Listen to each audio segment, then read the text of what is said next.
안녕하세요. 저는 인천 송도에 거주하는 베이커리 카페를 운영하는 35살 여자입니다. 우연히 좋은 기회로 카페가 소문이나 잘 된 탓에 서울과 김포에 각각 2호점, 3호점을 냈어요. 남편은 대기업 마케팅팀 5년차 사원으로 근무하고 있는데요. 올 연말까지만 근무하고 저와 같이 카페 사업을 하기 위해 퇴사 예정입니다. 원래는 저 혼자 운영을 했는데요. 규모가 커지고 육아를 병행하며 하려다 보니 혼자는 버거워서 시아버님과 남편이 도와주기로 했거든요. 오래간만에 비가 와서 그런지 손님도 별로 없고 한산하네요. 카페에 앉아 음악을 들으며 비 오는 거리를 바라보고 있는데 참 많은 생각이 납니다. 지금은 왕래하지 않지만 한때는 가족이었던 저희 시누이와 시어머니 이야기를 좀 해볼까 해요. 제가 들려드릴 이야기는 막장 드라마에서 나올 법한 그런 이야기인데요. 지금은 건강하게 잘 자라 어린이집을 다니고 있지만 시누와 시어머니로 인한 스트레스로 당시 뱃속에 있던 우리 지아가 잘못될 뻔했던 사건이 있었거든요. 그 이후로 시댁과 연을 끊고 지낸 거고요. 하마터면 소중한 아이를 잃을 뻔했던 사연 들어보시겠어요? 그럼 지금부터 사연 시작하겠습니다. 저는 동갑내기 남편과 3살 된 딸아이와 함께 살고 있어요. 시아버지는 2년 전에 시어머니와 이혼하시고 저희와 함께 살고 계시죠. 부전자전이라는 말이 있죠. 시아버지나 남편이나 본래 선하고 착한 성격입니다. 왜 있잖아요. 남한테 싫은 소리 못하고 부탁도 쉽게 거절 못하는 타입의 사람들이요. 근데 화나면 뒤도 안 돌아볼 정도로 정말 무서운 사람들. 바로 저희 시아버지와 남편이에요. 그렇게 세상 착하던 시아버지, 남편이 학을 떼며 인연을 끄는 사람들이 있어요. 저는 연애할 때도 그렇고 남편의 성격 탓에 시댁과 갈등이 아예 없진 않겠구나 하며 어느 정도 각오를 했던 상태였거든요. 생각을 하고 사는지 의문인 시누이와 그 시누를 그저 오냐오냐 하는 시어머니. 제가 들려드리고자 하는 이야기의 주인공도 바로 그 아나무인의 극치인 시누이와 시어머니 이야기입니다. 시누이와 남편은 10살 차이가 납니다. 시누이가 늦둥이라 시부모님이 불면 꺼질까 날아갈까 하며 금지옥엽으로 키우셨어요. 그래서 남편은 어려서부터 시누이에게 많은 것을 양보하며 살았다고 합니다. 원래 남편은 의사가 꿈이어서 의대를 진학하고 싶어 했는데요. 어린 동생을 양육해야 하는 상황에 학비가 많이 들어가는 의대를 포기할 수밖에 없었죠. 시아버지가 동네 슈퍼마켓을 운영하셨는데 여유 있는 편은 아니었거든요. 남편은 정말 고민을 많이 했다고 했어요. 그래서 나이 든 부모님이 더 고생하는 것보다는 자신이 장학금을 받으며 대학을 다니는 게 조금이라도 부담을 덜어드리고 동생을 위해 다른 길을 선택하는 게 맞는다고 생각했대요. 결국 남편은 전혀 자신의 꿈과는 거리가 먼 컴퓨터 공학과로 진학했고요. 그렇게 착한 성정을 가진 남편과는 반대로 저는 할 말은 하고 절대 지고 못 사는 성격이에요. 좋게 말하면 털털하고 리더십이 강한 성격이지만 어른들이 보기엔 그저 드센 여자일 뿐이었죠. 그러다 남편을 만나고 결혼을 하고 아이가 생기면서 성격이 많이 누그러지긴 했어요. 간혹 제가 화를 참지 못하고 욱하려고 하면 남편이 옆에서 저를 잘 타일러 진정을 시켜줍니다. 남편과는 대학 시절 만나 연애 결혼한 케이스인데요. 성격상 연애할 때부터 남편은 답답한 구석이 많았어요. 결혼하면 달라지겠거니 했지만 사람 천성이 어디 못 간다 했던가. 아이가 생기니 좀 더 가정적이고 세심해지긴 했지만 그뿐이더라고요. 여전했어요. 그래도 서로 쿵짝이 잘 맞은 덕에 10년 가까이 연애하고 지금까지 잘 살아오고 있는 것 같아요. 남에게 싫은 소리 하나 못하는 남편이 처음이자 마지막으로 화를 낸 적이 있습니다. 제가 시누이랑 시어머니 때문에 스트레스를 받아서 아이를 유산할 뻔했던 적이 있다고 했죠. 그때 저랑도 한 번도 싸운 적 없는 남편이 시누이와 시어머니께 불같이 화를 내더니 그 길로 바로 시댁과 연을 끊더라고요. 그때 처음으로 남편의 화난 모습을 보았는데 저런 면모도 있구나 하고 놀라기도 했지만 한편으로는 그동안 많이 참아왔구나 하고 안타까운 마음이 들었답니다. 살면서 그렇게 화를 내는 모습은 처음이었거든요. 그래도 부모와 자식의 천륜지간인데 스스로 그걸 끊어냈으니 본인이 말하면서도 얼마나 가슴이 미어지고 아팠을까요? 대학 시절 저와 남편은 봉사활동 동아리에서 만났어요. 동아리에서 유일한 동갑내기 친구여서 저희는 금방 친해질 수 있었죠. 자주 봉사활동도 다니고 만나는 횟수가 잦아지다 보니 자연스레 서로에게 물이 들어 캠퍼스 커플이 되었습니다. 저는 경영학과를 다니고 있었는데 대학 졸업 직후 친정의 도움으로 작은 카페를 하나 차렸어요. 남들과 똑같이 취업시장에 뛰어들어 어렵사리 사회생활을 시작하기엔 시간이 너무 아깝고 답답할 것 같았거든요. 그래서 저만의 일을 하고 싶었고 부모님을 졸라 겨우 설득해 카페를 차린 거죠. 부모님은 멀쩡한 대학 나와서 왜 사서 고생하냐고 만류하셨지만 제가 제과제빵 자격증, 바리스타 자격증 등 여러 자격증 공부를 하는 것을 보시더니 의지가 대단하다며 칭찬을 해주셨어요. 그래서 지원을 해주실 계획이 없었으나 저의 그 의지 하나만 믿고 투자 명목으로 카페 하나 차려주신 거랍니다. 사실 친정 부모님은 조금 여유가 있으신 분들이에요. 지금은 여행도 다니시며 노후 생활을 즐기고 계시지만 원래는 식품 유통 사업을 하셨어요. 아버지가 부동산 투자에 관심이 많으셔서 어렵사리 모은 돈으로 빌라와 건물을 사두신 게 있는데 그 지역이 재개발이 되면서 의도치 않게 돈방석에 앉게 됐거든요.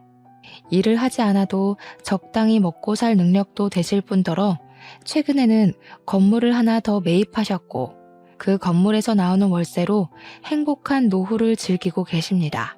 10평 남짓한 작은 공간으로 시작한 제 카페는 지금은 많은 유명세를 탔지만 처음에는 한 달 매출이 150만 원 정도로 정말 미비한 수준이었어요. 이 상태로라면 과연 몇 개월이나 버틸 수 있을까 했던 시절이었죠. 제대로 준비를 한 상태에서 차린 게 아니어서 그런지 홍보도 제대로 안 됐고요. 밤낮 바뀌어가며 잠까지 포기하고 메뉴 개발에 총력을 기울였어요. 카페 인테리어를 요즘 젊은 사람들 트렌드에 맞춰 심플하게 바꾼 것도 한몫했었죠. 조금씩 빛을 발하기 시작한 건 남편과 결혼을 한 이후부터였어요. 29살이 되던 해 가을날 오랜 연애의 마침표를 찍고 남편과 저는 결혼을 했어요. 저와 남편만 좋으면 그만이다 생각했는데 의외로 많은 어려움이 있더라고요. 결혼을 하는데 파혼 이야기까지 나오며 많은 우여곡절을 겪었거든요. 원인은 바로 시누이와 시어머니 때문이었습니다. 파혼 생각할 정도로 분위기가 정말 좋지 않았어요. 결국 남편에게 중간 역할을 제대로 하겠다는 맹세를 받고 결혼을 했습니다. 신우는 남편과 10살 차이가 나는 늦둥이였어요. 결혼할 당시 19살이었고 정상적이라면 고등학교에 다닐 나이였지만 신우는 학교를 다니지 않았습니다. 어렸을 적부터 오냐오냐 하며 자란 탓에 하도 사고를 많이 쳐 정학을 밥 먹듯이 하다 결국 자퇴를 했거든요. 흔히 말하는 일진무리에 속해 있던 신우는 시도 때도 없이 싸움을 하기도 했고 미성년자 신분으로 술집에 가다 걸리기까지 하는 둥 사고를 쳐대는 신우 때문에 시부모님은 학교로 출근을 하다시피 하셨어요. 그래도 중졸은 면해야 한다며 어르고 달래서 검정고시를 치렀고 3번 만에 고졸 학위를 취득했어요. 그것도 시어머니가 닥달을 해대는 통에 겨우 공부했다더라고요. 지금 생각해보면 신우이는 심성도 머리도 나빴던 것 같네요. 살면서 신우처럼 제멋대로 생각하고 무식하게 행동하는 사람도 처음 봤거든요. 그러다 웬일인지 신우는 1년 정도 시간을 들여 간호조무사 자격증을 취득하더라고요. 집에서 10분 정도 거리에 있는 작은 병원에서 시간제로 일을 시작했고요. 그때만 해도 남편과 저는 신우가 이제야 정신 좀 차리려나 보다 하고 생각했답니다. 시어머니는 그런 신우이를 우리 집안에도 드디어 사자가 생겼다며 기뻐 날뛰셨고요. 사자는 맞지만 저희가 아는 그 사자가 아니잖아요. 그 모습을 보고 조금은 어이가 없었지만 그러려니 했죠. 어쨌든 그 시기와 맞물려 남편과 결혼 이야기가 나와 양가 집안에 인사를 드리기로 했어요. 2주 정도의 시간이 흐르고 예비 시댁에 인사를 드리러 간 날 진수성찬이 차려져 있는 거예요. 그래서 저는 당연히 며느리 될 사람 온다고 너무 환대해 주시는 거 아닌가 생각했죠. 그랬더니 웬걸요? 신우가 인턴 기간 끝나고 정규직이 됐다고 축하 파티한다고 잔치상을 차린 거였어요. 제대로 김칫국을 한 사발 들이켰던 저는 민망해서 어쩔 줄 몰랐어요. 그런 저의 모습을 보신 예비 시부가 신경이 쓰이셨는지 제가 인사를 하러 오는 자리기도 해서 겸사겸사 준비했다고 하셨죠. 그런데 말입니다. 전 밥을 먹으면서 밥이 입으로 들어가는지 코로 들어가는지 몰랐어요. 예비 신우와 예비 시모가 번갈아 가며 질문을 해대는 통에 대답하랴 밥 먹으랴 정신이 하나도 없었거든요. 언니, 뭐 안 사왔어요? 나 정직원 된 기념으로 선물 사온 거 없냐고요. 세상에, 오빠, 여자친구 센스가 없어도 너무 없다. 우리 엄마 센스 없는 여자 싫어하는데 점수가 벌써 깎였네? 언니, 이럴 때 점수 좀 따는 거예요. 예, 너는 우리 윤우랑 결혼할 생각이면 미리미리 준비를 했어야지. 카페 운영한다고 했나? 그거 뭐 얼마나 되니? 벌써부터 소원해지면 안 되는 거야. 우리 윤지 봐라. 남들 하기도 어렵다는 그 간호사잖니? 네, 어머니. 미리 챙겨드리지 못해서 죄송해요. 작은 카페긴 해도 혼자 하려니 정신이 없었어요. 다음부턴 잘 챙길게요. 윤지 씨, 축하해요. 예, 윤지 씨가 뭐니? 그래서 가정교육이 중요하다고 하는 거란다. 아무리 나이가 어려도 그러면 안 되는 거란다. 알겠니? 가만. 너 피부 관리하기는 하니? 결혼 앞두고 신경 쓸 게 아니라 평소에 잘 가꿔둬야 하는 거야. 역시 내 딸이 세상에서 제일 예뻐. 어떻게 처음 인사 오는 자리인데 면전에 대고 대놓고 저런 말을 하나요? 예비 시모는 제 면전에서 대놓고 외모 지적질을 하질 않나? 우리 간호사 선생님이라며 제 인사는 듣는 둥 마는 둥 하더니 예비 신우를 치켜 세워주기 바빴죠. 예비 신우는 말끝마다 선물하며 앞으로는 결혼하면 제때 챙겨주라며 조언이라고 하더군요. 남편은 어쩔 줄 몰라 하며 그저 난감해할 뿐이었고요. 그렇게 찝찝한 마음으로 인사를 드리고 늦은 저녁이 돼서야 나왔습니다. 자기, 아까 어머니가 하시는 소리 듣고 어떻게 가만히 있을 수 있어? 왜 아무 말도 않고 있었냐고. 내가 그런 소리 듣자고 인사 온 거야? 너무한 거 아니야? 난 상 차려준 거 보고 괜히 나 때문에 신경 쓰신 거 아닌가 걱정까지 했어. 근데 뭐? 선물? 피부 관리? 내가 진짜 어이가 없어서. 아무리 그래도 이건 경우가 아니지. 하은아, 미안해. 우리 엄마가 원래 동생이라면 사족을 못 쓰셔.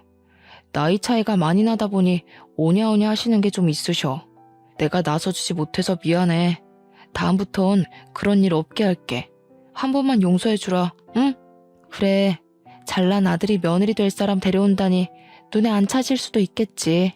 그래도 어떻게 면전에 대고 그렇게 말씀하실 수 있는 거지? 사람을 얕봐도 유분수지. 앞으로 어머니가 나한테 한 번만 더 이러면 나 가만히 안 있을 거야. 알겠어? 알겠어, 미안해. 우리 엄마가 너한테 함부로 하는 일 절대 없게 할게. 그렇게 어렵사리 저희 집까지 인사를 마치고 상견례 날짜를 잡았어요.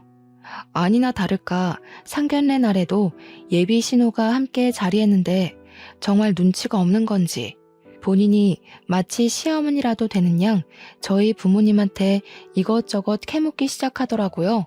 누가 보면 경찰이 범죄자 취조하는 줄 알았다니까요. 정말 생각이라는 것을 하나 싶을 정도로 무례한 질문을 하기 시작하더군요. 이 자리가 어떤 자리인지 낄 때 안 낄 때 구분해야 하는데 무슨 생각인지 파악이 되질 않았습니다. 애초에 생각이란 걸 하지 않았을지도 모르죠. 우리 오빠는 대기업 다니면서 돈도 많이 버는데 언니는 코딱지만한 가게 하나 운영하면서 혼수나 예단을 제대로 할 수나 있겠어요? 매출이 잘 안 나온다고 들었는데 무슨 돈으로 결혼시킬 거예요? 아가씨, 저의 모아둔 돈도 조금 있고 형편에 맞춰 결혼할 거예요. 그렇게 걱정 안 해주셔도 돼요. 저희가 하는 결혼이니 최대한 손 안 벌리고 하려고요. 누가 언니한테 물어봤어요? 얘기하는데 끼어들지 말고 가만히 좀 있어봐요. 말이 나왔으니 하는 말인데 꾸민비나 예단은 얼마나 보내주실 건가요? 직업도 직업인 만큼 품위 유지비도 만만치 않을 것 같은데. 우리 윤지가 어려서부터 똑 부러지는 성격이라 짚고 넘어갈 건 짚고 넘어가야 해서요. 어차피 해야 될 얘기니 너무 기분 나빠하지 마세요. 틀린 말도 아니잖아요. 그 상황을 지켜보는 남자친구와 예비 시부는 그저 물만 들이켜고 있을 뿐이었어요. 본인들이 생각해도 어이가 없었던 거죠. 좋은 날을 앞두고 마련된 중요한 자리인 만큼 친정 부모님은 무례한 예비 신우와 예비 시모의 모습을 보고도 애써 화를 참으셨어요. 제가 성격을 아빠 닮았는데 아빠가 욱하려고 하시더니 주먹을 꽉 쥐고 참으시는 걸 봤거든요. 사돈 처녀가 오빠가 장가를 간다니 많이 서운한 모양이네요. 사부인 원하시는 것이 있으면 하은이 통해서 보내주세요. 그리고 신혼집은 정서방 회사 근처에 있는 곳으로 집을 한 채 선물로 주려 합니다. 집을 선물로 준다고요? 우와, 새언니네 아빠 정말 최고다. 어떻게 한두 푼도 아니고 집을 선물로 주시지? 엄마, 나도 저렇게 해줄 거지? 새로운 인생을 시작하는 만큼 집 하나쯤은 선물로 주고 싶네요. 정서방도 그렇고 하은이도 그렇고 빚으로 시작할 수는 없지 않습니까? 그리고 필요하신 예단이 있으면 하은이 통해서 보내주시죠. 잘 챙겨드리겠습니다. 사도는 이야기가 잘 통하는 것 같아서 다행이네요. 그럴수록 혼수나 예단은 넉넉히 해오셔야 되는 거 아시죠? 어디 하나 빠지지 않은 우리 아들 데려가려면 그 정도는 각오하셔야 하는 겁니다. 아시겠어요? 솔직히 저는 인내심이 한계에 이르러 그 자리를 박차고 나오고 싶었어요. 저와 제 부모님이 그런 소리를 들을 이유는 없잖아요. 제가 작은 카페를 한다고 돈이 되냐며 무시를 하지 않나? 첫 만남 때도 그래요. 제 외모 지적질에 신우 선물 안 사왔냐며 훈수를 두는 것 하며 뭐 하나 마음에 드는 게 없었어요. 결국 상견례가 끝나고 남자친구와 크게 다투게 되었죠. 자기야, 진짜 너무한 거 아니야? 저번 인사 때도 그렇고 오늘이 어떤 날인데 아가씨가 나서? 왜 아무 말도 안 하고 꿀먹은 벙어리처럼 행동하는 거야? 내가 이런 수모 겪으면서까지 너랑 결혼해야 돼? 하은아, 좋은 게 좋은 거라고 그러려니 하고 넘어가면 안 될까? 솔직히 나도 어떻게 해야 할지 모르겠어. 어디서부터 손을 써야 하는지 감이 안 잡혀. 나도 너무 답답하단 말이야. 다른 사람도 아니고 나 네 와이프 될 사람이야. 그리고 아가씨가 낄 자리야? 얌전히 앉아서 밥만 먹어도 모자란데 거기서 자기가 왜 나서는데? 내가 우리 부모님 봐서 참은 거야. 알아? 내가 할 말이 없다. 정말 미안해, 하은아. 이번 한 번만 이해해줘. 내가 이렇게 미안하다고 하잖아. 우리 결혼하면 내가 정말 잘할게. 상견례가 끝나고 난 뒤에도 예비 시모 신우는 예단에는 이런 게 포함되어야 한다며 틈만 나면 전화해 잔소리를 해댔습니다. 언니가 잘 모르는 것 같아 이야기해 주는 거예요. 우리 집에 놓을 안마기, 세탁기, 건조기, 그리고 우리 엄마랑 내 명품백 하나씩. 우리 아빠는 골프 좀 쳐야 하니까 골프채도 있어야겠고 내가 정리해서 톡으로 보낼 테니까 한번 봐요. 시댁이 뭔 갑부도 아니면서 굳이 바꾸지 않아도 될 시댁 살림살이까지 저한테 요구하더라고요. 총 8천만 원이 넘는 혼수 리스트였죠. 며칠 뒤 예비 시모에게 연락이 왔습니다. 예, 그동안 김장을 늘 나 혼자 했었잖니? 이제는 네가 했으니 다행이구나. 이번 주 주말에 김장할 거니까 와서 도우렴. 이왕 이렇게 된 거 배우기도 하고 그러면 좋잖니? 그런 줄 알고 끊으마. 주말에도 카페 영업을 했었어야 했지만 결혼 전이고 잘 보여야겠다는 생각에 임시 휴무 간판을 내걸고 토요일 아침 일찍 예비시댁에 갔죠. 시장에 가서 김장거리를 잔뜩 사와서는 하루 종일 절이고 버무리고 무려 300포기라는 바람에 늦은 밤이 되어서야 김장을 겨우 마무리했고 밥도 못 먹고 일한 탓에 신경이 매우 예민해져 있었어요. 남자친구 말대로 좋은 게 좋은 거라고 제 성질까지 죽여가며 어차피 결혼하면 제가 해야 할 거다 생각하고 그저 묵묵히 열심히 했어요. 예비 신우는 같이 했냐고요? 아니요. 김장이 끝날 때까지 손 하나 까딱하지 않고 있다가 저녁 무렵 늦음하기 밖에 나가 친구들을 만나 술을 잔뜩 마시고 취해서 들어오던걸요. 김장은 앞으로 매년 이렇게 300포기씩 할 거야. 많이 배웠겠지? 늦었으니 이제 가봐도 좋다. 나도 좀 쉬어야겠어. 고생했다는 말 한마디도 없이 피곤해서 쉬어야겠다는 예비 시모의 모습을 보고 정말 기가 찼습니다. 하루 종일 입으로 떠들어대는 탓에 피곤할 만도 하겠죠. 저한테 이래라 저래라 여기로 옮겨라 양념 더 넣어라. 제가 무슨 노예인 줄 알았네요. 어이가 없었고 힘든 게 가라앉아 정신이 조금씩 들 무렵 하루 종일 꺼놓았던 휴대폰을 다시 켰죠. 오늘 김장하는 날인 거 알았어 몰랐어? 왜 안 왔니? 어? 무슨 김장? 김장한다는 소리 못 들었는데 우리 김치 맨날 주문해서 먹었는데 이번에는 웬일로 김장을 하셨지? 그럼 지금 이 시간에 끝난 거야? 안 피곤해? 데리러 갈까? 진짜 너무하네. 결혼 전인데도 이렇게 부려먹고 인색하게 굴고 너희 집은 나를 도대체 어떻게 생각하는 거니? 내가 너희 집 종살이 하려고 결혼하냐? 오늘 고생 많았어. 내가 알았으면 같이 가서 도와줬을 건데. 다 필요 없어. 이건 정말 아닌 것 같아. 우리 이 결혼 진지하게 다시 생각해보자. 결혼 전인데도 이러는데 결혼해서는 아주 더하겠네. 당분간 서로 생각할 시간을 좀 갖자. 저는 남자친구에게 도저히 이건 아닌 것 같다며 따져 물었어요. 결혼 전인데도 이렇게 들들 볶아대는데 결혼하고 나면 더하면 더했지 저는 파혼까지 염두에 두고 있었기에 과연 이 결혼을 하는 게 맞는지 진지하게 고민했어요. 정말 한 달 정도 되는 시간 동안 잠도 제대로 못 자며 친정 부모님께 내색도 못하고 끙끙댔죠. 그래도 어른들이 살아온 세월은 무시 못하나 봅니다. 이상한 분위기를 느낀 친정 부모님은 결혼이 집안끼리 만나는 일륜지 대사지만 결국 본인들이 좋아야 하는 거라며 남편과 이야기를 잘해보라고 다독여 주셨어요. 제 결정이 어떠하든 따라주시겠다며 말이죠. 한 달 정도의 시간이 흐르고 오랜만에 남자친구와 어렵사리 화해했습니다. 우리 결혼하고 나서도 계속 이런 식의 아나무인이면 바로 이혼이야. 중간 역할을 제대로 해야지. 내가 종살이 하려고 자기랑 결혼하는 게 아니잖아. 반대로 우리 집에서 자기한테 그렇게 막대하면 기분 좋아? 정말 미안해. 내가 뭐라고 할 말이 없다. 결혼하면 나도 한 가장이니까 중간 역할 잘할게. 동생이나 우리 엄마가 너 괴롭히는 일 없을 거야. 내가 아주 단속해놓을게. 그렇게 우여곡절을 겪고 결혼에 골인했어요.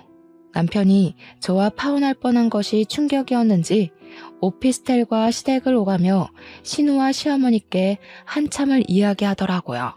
그랬더니 둘이서 저를 괴롭히는 일도 신우가 나대는 일도 현저히 줄었어요.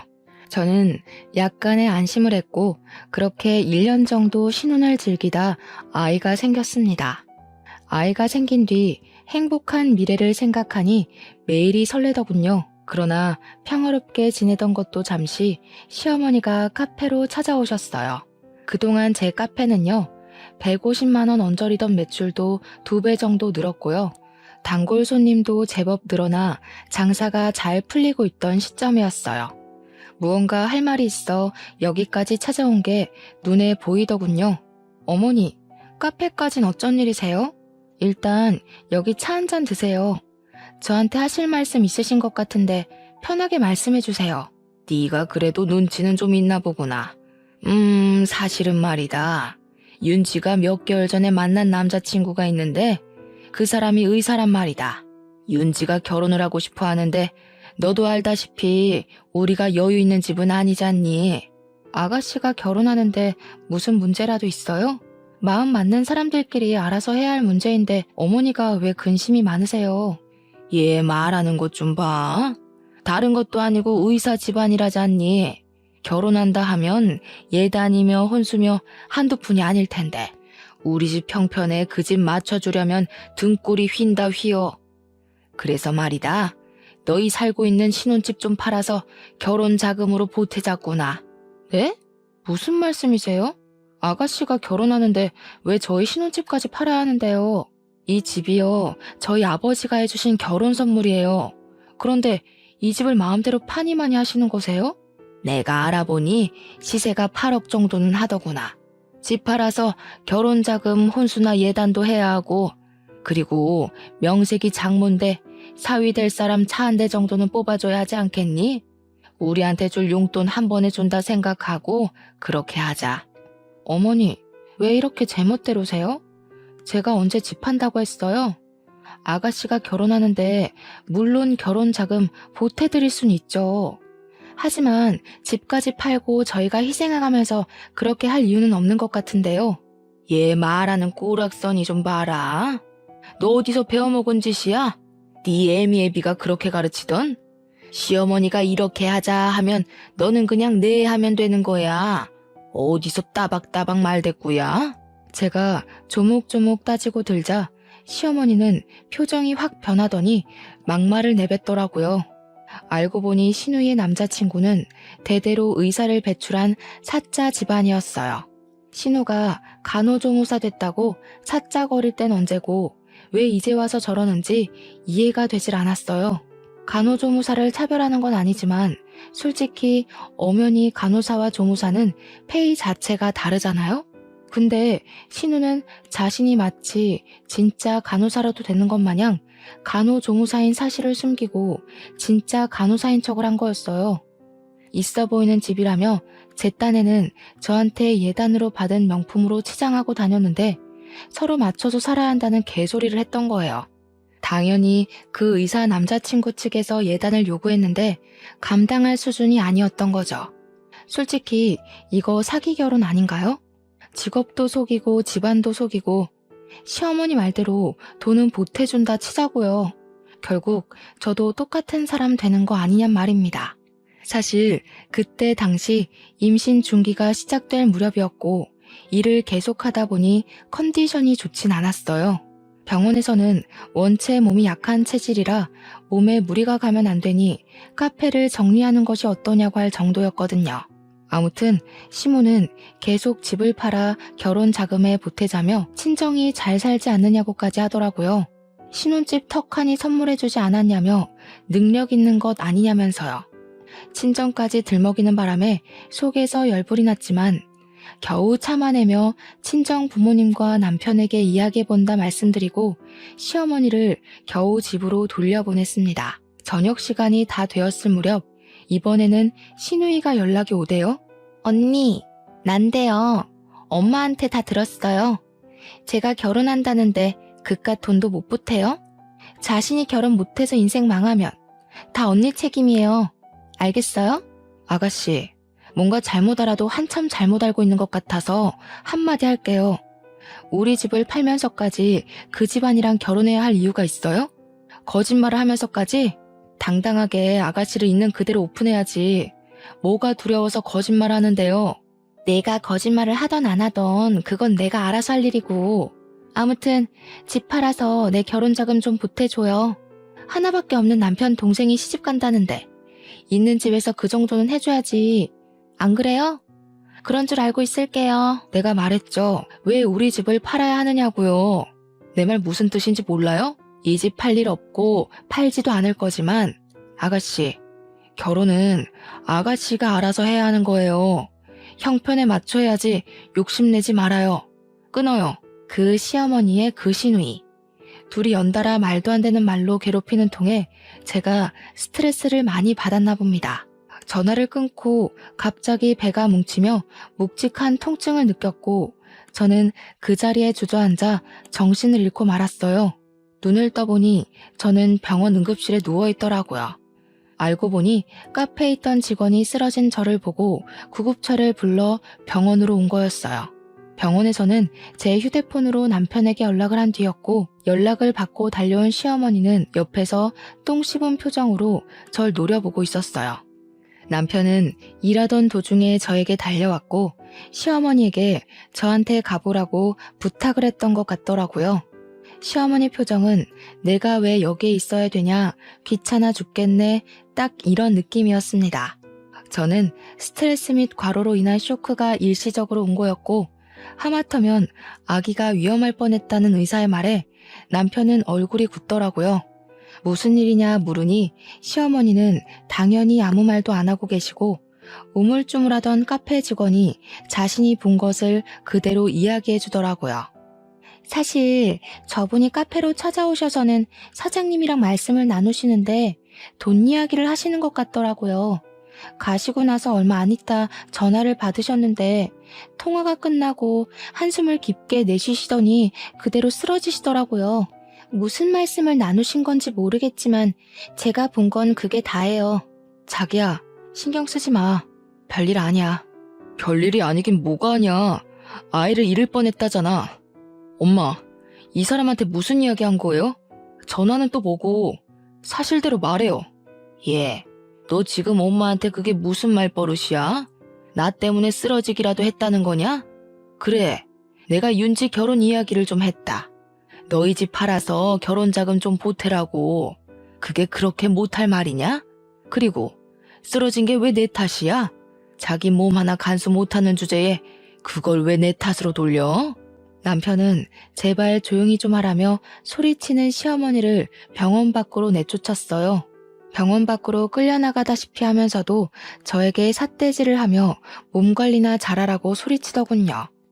큰 사달이 날 것 같아 카페 직원에게 더 이상 말하지 말아달라는 제스처를 취했으나 그 직원이 결국 남편에게 있는 그대로 사실을 말해버렸어요.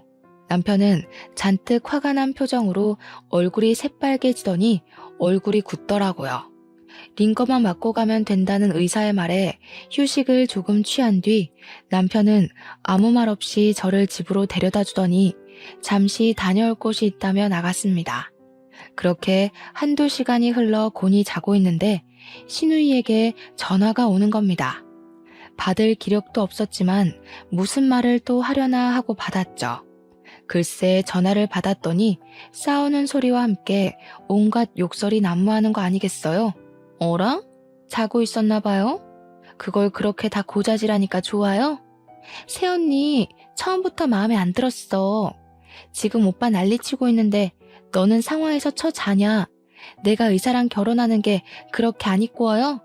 이 결혼 못하면 책임질 거냐고. 알고 보니 남편이 시댁으로 가 그동안 쌓인 울분을 다 터뜨리고 있던 거였습니다. 휴대폰 너머로 남편과 시어머니의 소리가 들리더라고요. 아이가 잘못되기라도 했으면 다 같이 죽어도 모자라요. 어떻게 임신한 사람 생각은 하나도 하지 않으세요? 나는 그렇다 쳐도 하은이한테는 그러면 안 되죠. 도대체 왜 이렇게 못 잡아먹어서 안달이냔 말이에요. 너는 이 엄마한테 못하는 소리가 없어. 내가 널 그렇게 가르쳤니? 둘 다 그만해. 세아가 보기에 부끄럽지도 않아? 일단 둘 다 진정 좀 하란 말이야. 당신도 제발 그만해. 몸 상태도 말이 아니지만 가만히 있을 상황은 아닌 것 같아 지친 몸을 이끌고 20분 거리에 있는 시댁으로 갔습니다. 시아버지가 겨우 말린 덕에 다행히 시끄러운 상황은 끝이 나 있는 상태였고 시어머니와 남편은 여전히 씩씩대며 분을 사귀지 못하고 있었어요. 저는 시아버지에게 대충 상황 설명을 들었죠. 집안에 여자를 잘못 들여서 이런 사달이 났다. 하나밖에 없는 여동생 잘 되는 게 그렇게 배가 아프니? 전현이 며느리로 들어와서 이 사달이 난 게다. 그러게 얘, 너만 알겠습니다 하면 조용히 넘어갔을 일인데 이렇게 만드니까 좋으니? 언니네 친정 돈 좀 있다고 그렇게 막 무시하고 살아도 돼요? 평소에도 우리를 얼마나 고깝게 생각했으면 이딴 식으로 행동을 하실까? 나 결혼 못하면 다 오빠랑 언니 책임이야. 저도 참는데 한계가 와서 한마디 차려는 찰나 남편이 제 앞을 가로막는 게 아니겠어요? 앞으로 인연 끊고 삽시다. 더 이상 아들과 엄마, 오빠 동생 사이도 아니에요. 나중에 죽어서야 연락하시고 앞으로 다시는 연락하지 마세요. 아니, 죽어서도 연락하지 마요. 지금까지 늘 어머니가 하라는 대로 하며 살았어요. 그리고 윤지한테도 할 만큼 했다고 생각합니다. 뭐? 인연을 끊어? 부모와 자식이 천륜으로 이어져 있는데 네가 감히 끊는다고? 언제까지 거짓말하면서 그 잘난 의사 사이 얻으려고 노력하실 거예요? 하은이랑 저는 가족도 뭣도 아니에요. 이 사람 아이 잃을 뻔했어요. 그러고도 대우받길 원하세요? 저희한테 해주신 게 도대체 뭐예요? 앞으로 연락하지 마시고 윤지가 결혼하든 말든 내 상관할 바 아닙니다. 그렇게 남편은 한바탕 쏟아낸 뒤 무표정으로 제 손을 잡고 집을 나왔어요. 집으로 돌아와 제 앞에서 애써 아무렇지 않은 척하며 앞으로는 우리만 생각하자고 자기 엄마 때문에 고생시켜 미안하다며 사과를 하더라고요. 그렇게 시댁과 연을 끊게 됐고 종종 시아버지가 몸은 괜찮냐며 연락을 주실 뿐이었어요. 그 뒤로 시누이는 어떻게 됐냐고요? 결국 시누이는 남자친구에게 직업을 속인 것이 들통이 났고 파혼을 당했어요.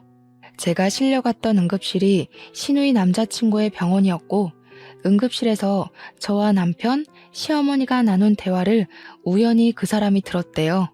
시어머니와 시누이는 저에게 연락을 시도해왔지만 남편이 휴대폰 번호도 바꾸고 연락을 차단시켜 버리더라고요.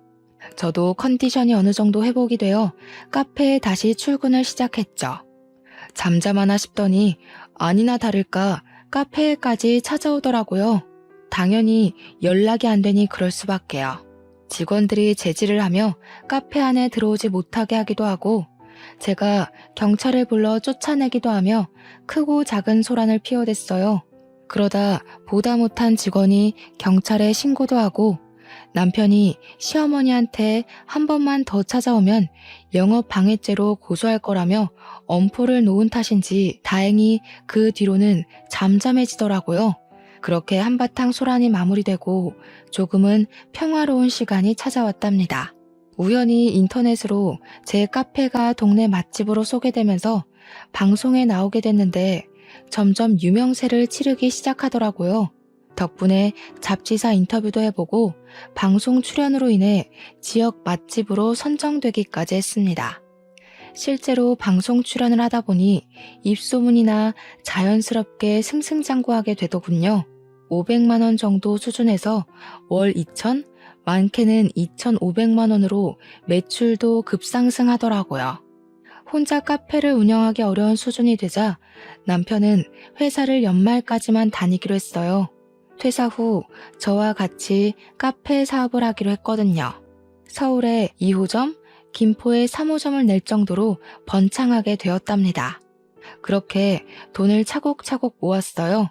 신혼집을 정리하고 모은 돈을 보태서 지금 살고 있는 송도의 아파트로 이사를 왔고요. 아이가 태어나고 직원들에게 업무를 일임하며 잠시 쉬고 있는데요.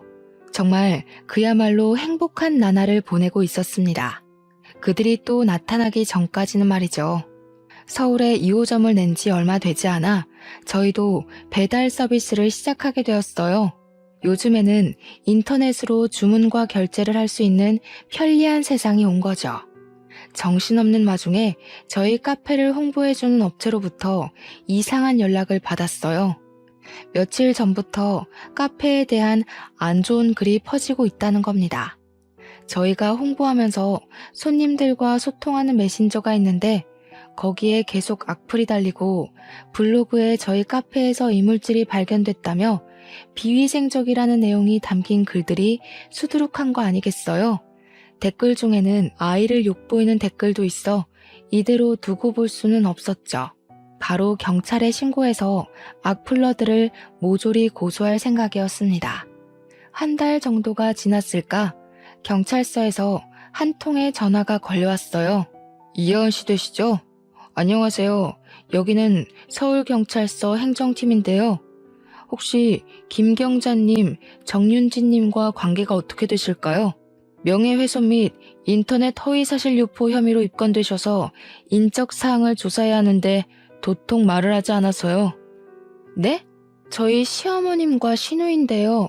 도대체 무슨 일이죠? 이하은 씨가 운영하는 블로그에 허위사실 유포하고 악플 달고 이 사람들이 그 사람들이더군요. 어떻게 할까요? 귀가 조치해드릴까요? 아니요. 저희가 우선 경찰서로 가겠습니다. 확인해야 할 사항도 있고요. 직접 뵙고 말씀드릴게요. 1시간 정도쯤 걸릴 것 같네요. 남편과 같이 갈게요. 아이를 친정에 잠시 맡기고 남편과 함께 경찰서로 왔는데 시어머니와 신우가 고개를 푹 숙인 채로 앉아있는 게 아니겠어요?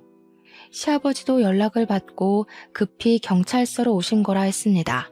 알고 보니 시어머니와 시누이가 인연을 끊고 살게 된 뒤로 복수를 하고 싶었답니다. 그래서 댓글 알바들을 통해 루머를 퍼뜨리고 악플을 달기까지 아이를 욕하는 댓글도 있었는데 이 모든 게 시어머니와 시누이가 한 짓이라니 기가 막히더군요. 그러자 시아버지가 크게 소리치셨습니다. 난 이제는 도저히 같이 못 살겠다. 그렇게 당하고 나서 조용히 잘 사는 것 같았는데 왜 멀쩡히 사는 애들을 괴롭혀서 이사달이 나게 해? 여보, 우리 이제 이혼합시다. 나도 참을 만큼 참았어. 도대체 어디까지 망가져야 정신을 차릴래? 이혼이요? 이혼이 그렇게 쉬워? 그리고 전현 때문에 우리 집안이 이 꼬락서니가 났는데 왜 다들 나한테만 잘못했다는 거야? 내가 창피해서 세아가 볼 면목이 없다. 하도 창피해서 동네 다니는 것도 두려워. 이제는 그딴 거 신경 안 쓰련다. 너희들이 감옥에서 썩든 말든 알아서 잘 지내. 조만간 이혼 서류 보낼 테니 답변 주고. 아무리 그래도 그렇지. 아빠가 우리한테 이러면 안 되는 거야. 같이 산 정이 있지. 어떻게 아빠가 우리를 버려? 나 감옥 가기 싫어. 아빠, 나 여기서 나가게 해줘요. 응? 나도 봐줄 만큼 봐줬다. 지금까지 당신과 윤지 저지른 죄값은 달게 받아. 분명히 기회는 있었어. 그럼에도 불구하고 너희를 가족을 저버린 거야. 더 이상 서로에게 미련 갖지 말자. 시아버지마저 등을 돌려버리자 그들은 미쳐서 발악을 하기 시작했어요. 저러다 무슨 일 생기는 건 아닌지 걱정을 많이 하더라고요. 자기야, 내가 곰곰이 생각해봤는데 아버님 우리랑 같이 사시는 건 어때? 이렇게 된 거 혼자 계시게 하지 말고 우리가 모시고 사는 것도 좋을 것 같아. 카페 일도 바빠지면 아버님한테 도와달라고 하고 또 지아도 그렇고. 정말? 정말 그래도 돼? 우리 아버지랑 사는 거 안 불편하겠어? 그렇게 말해줘서 정말 고마워 하은아. 내가 앞으로 더 잘할게. 우리 가족이 계속 못난 모습만 보여줘서 미안해. 며칠 뒤 저희 집으로 시아버지가 이사 오셔서 함께 살게 되었죠. 저녁 식사를 하며 오래간만에 오순도순 이야기를 하는데 시아버지가 말씀해 주시길 그동안 신우는 간호사로 사칭하고 다닌 탓에 업계에서 소문이 나 취업이 쉽지 않았다고 해요. 편의점, 노래방, PC방 아르바이트를 전전하며 생활했고 시어머니는 이혼 후 식당에서 설거지 아르바이트를 시작하셨었다고 합니다. 그러던 와중에 시어머니와 시누이는 제 카페에 대한 비방글을 작성하고 댓글 알바들을 고용해서 허위 사실을 유포한 것 같다고요. 결국 시어머니와 시누이는 각각 벌금형을 선고받아 2,300만 원이라는 거금을 벌금으로 내야 했어요. 시아버지는 이혼하시면서 시어머니에게 전해주신 게 아무것도 없으셨다 했어요. 줄 이유도 없고 그런 사람들한테 자신의 재산을 많지는 않지만 단 한 푼도 들어가게 둘 수는 없다면서 모든 재산을 처분하셨어요. 그러고는 3억을 저에게 주시며 말씀하시더라고요. 내가 그동안 세아가 너한테 못할 짓을 한 것 같아 미안하구나. 더 챙겨주고 그래야 했는데 큰소리 나는 게 무섭다는 이유로 방관했던 것 같구나. 미안한 마음이기도 하고 앞으로 더 잘해보자는 의미이니 받아주렴. 아버님, 제가 이 돈을 어떻게 받아요? 저 이 돈 없어도 충분히 사업할 수 있어요. 앞으로 제가 아버님 호강시켜 드릴 테니까 빨리 넣어두세요. 결국 시아버지의 성화에 못 이겨 3억 원이라는 돈을 받은 저는 사업 자금에 보태서 사용했고요. 김포에 200평 규모의 대형 베이커리 카페를 준비 중입니다. 앞서 말씀드린 3호점이죠. 지금은 시아버지, 남편과 사랑스러운 아이와 함께 행복하게 잘 지내고 있어요. 일하랴 바쁠 때면 시아버지가 아이를 돌봐주시기도 하거든요. 동네에서 손녀 바보라고 소문도 자자하세요. 여기까지가 제 사연입니다. 어떠셨나요? 솔직히 시누이와 시어머니만 아니었으면 정말 완벽한 가정을 이루어 살 수 있었을 거예요. 저한테 이런 일이 일어날 줄은 꿈에도 몰랐지만 인생 공부했다고 생각할래요. 혹여나 여러분도 저와 비슷한 일을 겪고 계시면 저처럼 참지 마시고 할 말 모조리 다 하세요. 그게 뒤탈 없고 깔끔하거든요. 저의 긴 사연 읽어주셔서 감사합니다. 언제 한번 저희 카페에 놀러 오세요.